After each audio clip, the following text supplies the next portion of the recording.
बच्चों, आज की वीडियो में हम आपको विमीय विश्लेषण के चैप्टर में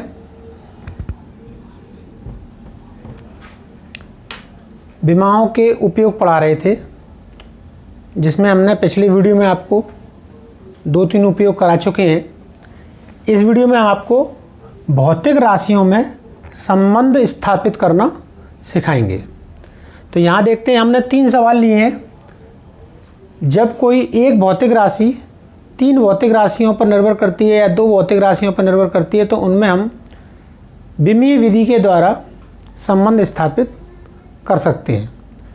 तो वो संबंध स्थापित करते समय हमें होमोजेनिटी, इसका रूल है, उसके अनुसार करते हैं। दोनों तरफ की विमाओं का तुलना करके हम संबंध स्थापित करते हैं। तो वो देखिए, आप क्वेश्चन नंबर 1 में जब कोई कण या कोई पार्टिकल वृत्ताकार मार्ग पर गति करता है तो उसके अंदर केंद्र की ओर जो बल लगता है उसे हम अभिकेंद्रीय बल कहते हैं।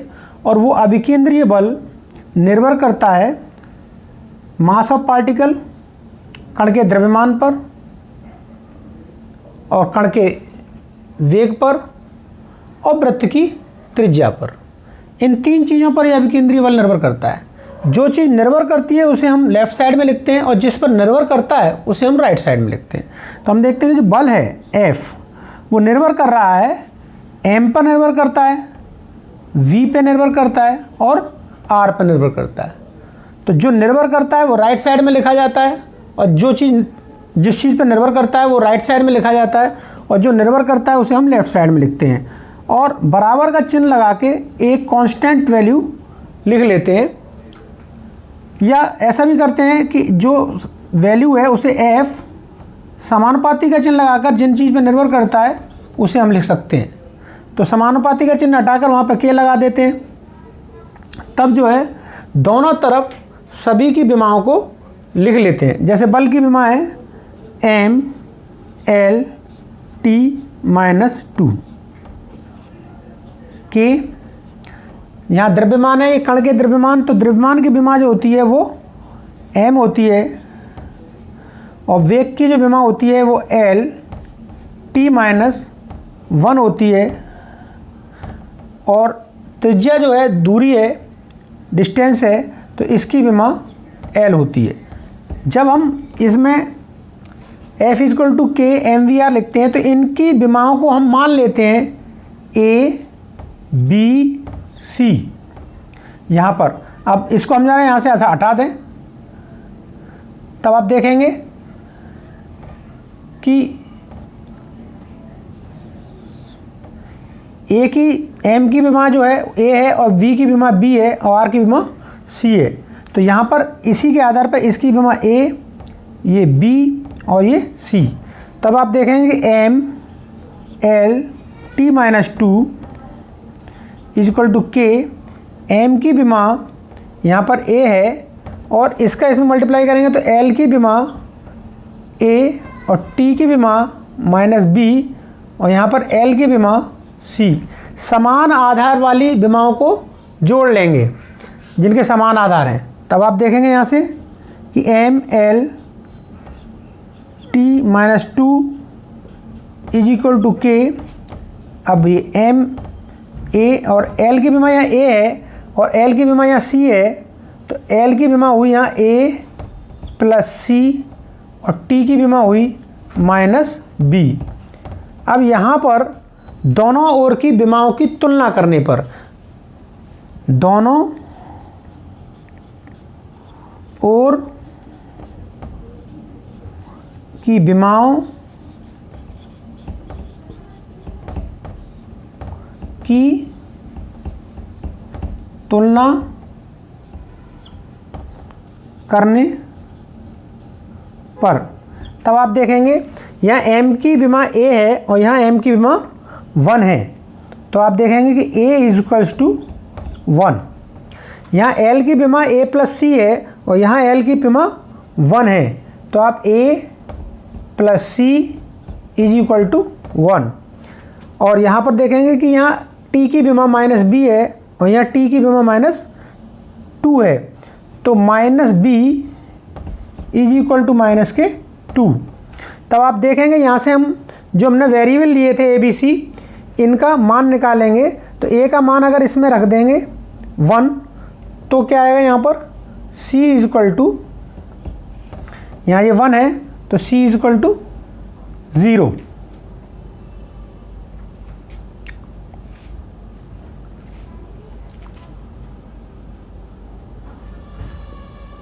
और v is equal to,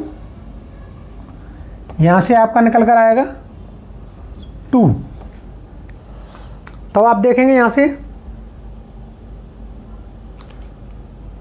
m का यहाँ पर हमने देखा m और यहाँ LT माइनस, तो सॉरी यहाँ पर देखिए आप इसका मल्टीप्लाई कर रहे हैं यहाँ पर, तो L की पावर b आएगी यहाँ पर, तो L की पावर b, तो यहाँ पर आएगा आपका b प्लस c। तब आप देखेंगे यहाँ b प्लस, यहाँ b है ये, तो यहाँ पर c की वैल्यू आप रखेंगे, या b की वैल्यू 2 है यहाँ पर, तो c की वैल्यू आप देखिए यहाँ से क्या आएगा, b की वैल्यू 2 है, तो b की वैल्यू आप 2 रखेंगे, तो यहाँ पर c की वैल्यू -1। तो आप देखिए यहाँ से इन सब की वैल्यू जो a इक्वल टू 1 आया है, c इक्वल टू 1 आया है और v इक्वल टू 2 आया है, इन सब की वैल्यू इसी सूत्र में दोबारा से रखते हैं। तब आप देखेंगे f इज इक्वल टू के m का पावर a है यहाँ पर, तो a की वैल्यू 1 आई है तो 1 जो लिखते नहीं है, v की वैल्यू b है तो v, और r की वैल्यू -1। तब आप देखेंगे यहाँ से कि f इज इक्वल टू के mv स्क्वायर ओवर r। तब आप देखेंगे यहाँ से अगर हम यहाँ जो कांस्टेंट है इसकी वैल्यू प्रयोग द्वारा निकालते हैं, प्रयोग से कांस्टेंट की वैल्यू डायमेंशन के द्वारा नहीं निकाली जा सकती, ये इसका दोष है।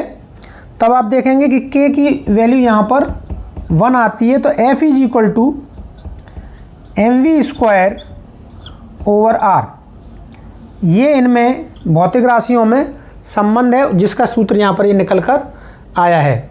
इसी तरह से हम दूसरे सवाल में देखें कि सरल लोलक का जो आवर्त काल है t, वो निर्भर करता है गोलक के द्रव्यमान पर, मीन्स लोलक जो लटक रहा है, जो पेंडुलम मोशन कर रहा है उसके द्रव्यमान पर, और लोलक की जो लंबाई है, यहाँ पर इस तरह से सरल लोलक गति करता है।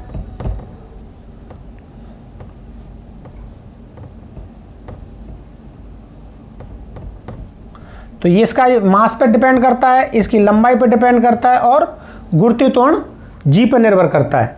तब हम देखेंगे t proportional to m l g। जब प्रोपोर्शनल साइन हटाएंगे यहाँ पर t equal to k m l g। हमने आपको बताया था कि जो इधर की राशियाँ होती हैं उनके ऊपर हम 3 वेरिएबल ले लेते हैं a b c। अब इनके दोनों तरफ हम विमी सूत्र रखेंगे। जो राशि निर्भर करती है उसे हम लेफ्ट साइड में लिखते हैं और जिन पर निर्भर करती है उनको हम राइट साइड में लिखते हैं। तो देखिए यहाँ पर इसका जो विमी सूत्र है वो क्या आएगा, m पावर 0, l की पावर 0 और t की पावर 1 आवर्तकाल है ये। अब यहाँ पर देखिए m a और l क्या है, डिस्टेंस है, तो ये b और g यहाँ पे त्वरण है, गुरुत्वीय त्वरण, और त्वरण की जो विमी सूत्र होता है वो l t माइनस 2 होता है, तो यहाँ पर ये c। अब आप देखेंगे m0 l0 t is equal to m a l की पावर b, और यहाँ से रखेंगे तो l की पावर c और t की पावर माइनस के 2c। अब यहाँ पर इनको समान आधार की इनको जोड़ देंगे, a l की पावर b प्लस c और t की पावर माइनस के 2c। तब आप देखेंगे m0 l0 t। अब तुलना करने पर, दोनों तरफ की तुलना करने पर, तुलना करने पर यहाँ पर दोनों तरफ की विमाओं की तुलना कर रहे हैं हम यहाँ पर। तो आप देखेंगे a इज इक्वल्स टू 1 और l की पावर b प्लस सी है और यहाँ पर l की पावर 0 है। तो आप देखेंगे b plus C is equal to 0 and minus 2c है t की पावर यहाँ पर, और यहाँ पर t की पावर 1 है। तो minus 2c is equal to 1, तो c is equal to minus 1/2। अब यहाँ पर आप देखेंगे कि a इज इक्वल टू 1 है या c इज इक्वल टू यहाँ पर -1/2 रख दें यहाँ पर, तो b की वैल्यू यहाँ पर आएगी माइनस c और c की वैल्यू यहाँ पर ये रखेंगे तो b इज इक्वल टू आपका आएगा प्लस 1/2। तो यहाँ पर a, b और c की वैल्यू इसी सूत्र में रखने पर t is equal to k m की पावर a मीन्स m की पावर a में 1 जिसे लिखते नहीं है, l की पावर b तो l की पावर 1/2 और g की पावर c और c की वैल्यू है -1/2। तब आप देखेंगे यहाँ से कि t is equal to k under root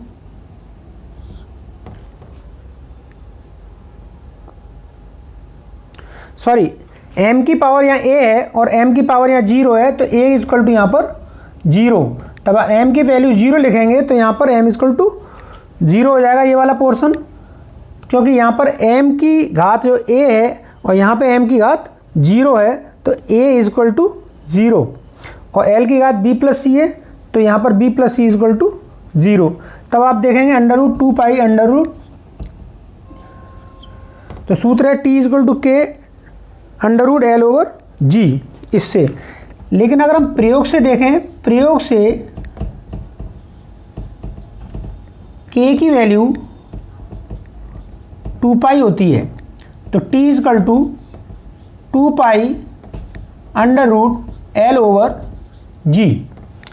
यहाँ पर k की वैल्यू 2 पाई रख सकते हैं, ये प्रयोग द्वारा निकली है। अगर आप इसे लिखना चाहें तो लिख सकते हैं, नहीं तो आप केवल t is equal to k under root l over g लिख सकते हैं। तीसरे सवाल में हम देखते हैं कि जल तरंग का जो वेग है वो निर्भर करता है तरंग दैर्ध्य पर, जल घनत्व, जल का जो घनत्व है रो उस पर, और गुरुत्वीय त्वरण g पर। तो जो वेग है वो निर्भर कर रहा है तरंग दैर्ध्य पर, घनत्व पर और g पर। तब आप यहाँ पर देखेंगे कि v is equal to k lambda rho g, इनकी हम जो है वेरिएबल मान लेते हैं a b c। तब आप दोनों तरफ की विमा लिखने पर जो वेग है, वेग की विमा होती है l t-1 k, और तरंग दैर्ध्य एक डिस्टेंस है, लंबाई है, इसलिए इसका जो विमीय सूत्र है वो l है और इसकी पावर a। और घनत्व, घनत्व बराबर होता है द्रव्यमान बटे घनत्व, सॉरी घनत्व बराबर होता है द्रव्यमान बटे आयतन। तो द्रव्यमान का m l-3 की पावर b, और गुरुत्वीय त्वरण का होता है l t-2, तो इसकी विमा मान ली हमने c। तब आप देख रहे हैं यहाँ से कि m0 l t-1 और l की पावर a, यहाँ पर l की पावर यहाँ से देखेंगे c है और यहाँ पे l की पावर a है, तो आप लिख सकते हैं डायरेक्टली a प्लस c, और यहाँ पर m की पावर b, l की पावर यहाँ पर 1a है और यहाँ पे l की पावर c है, और यहाँ से आप देखेंगे तो l की पावर -3b। तो आप देखेंगे यहाँ से कि ये l, या पहले m रखें यहाँ पर, तो m की पावर b, l यहाँ पर a निकल कर आएगी, यहाँ पर -3b और यहाँ से c, तो a -3b प्लस c और t यहाँ नहीं है, यहाँ भी नहीं है, तो -2c। अब दोनों तरफ ये k रख दें यहाँ पर।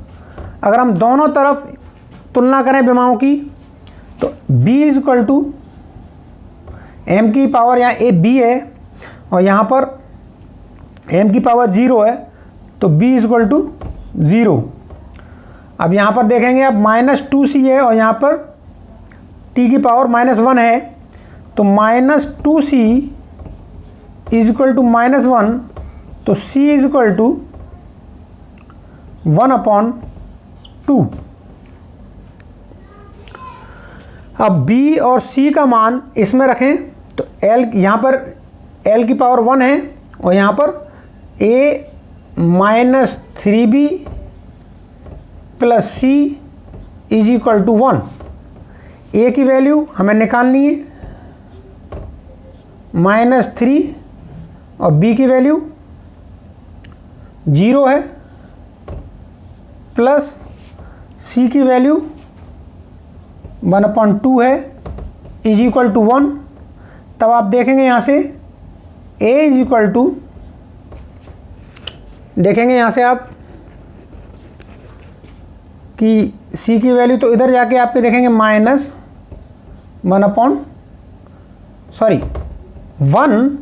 ये 1 है इधर, 1 -1/2। तब आप देखेंगे कि ये 1/2 निकल कर आएगी।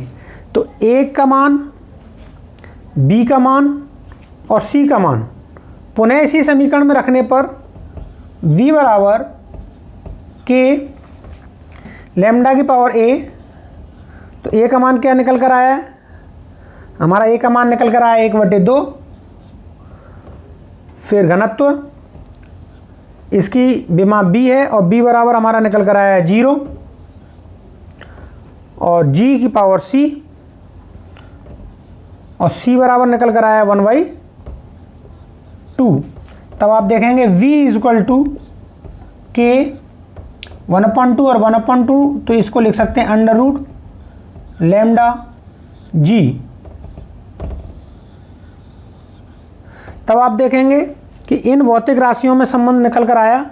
यहाँ पर v = k √λg, यहाँ t = 2π√L/g और यहाँ पर निकल कर आया f = mv²/r।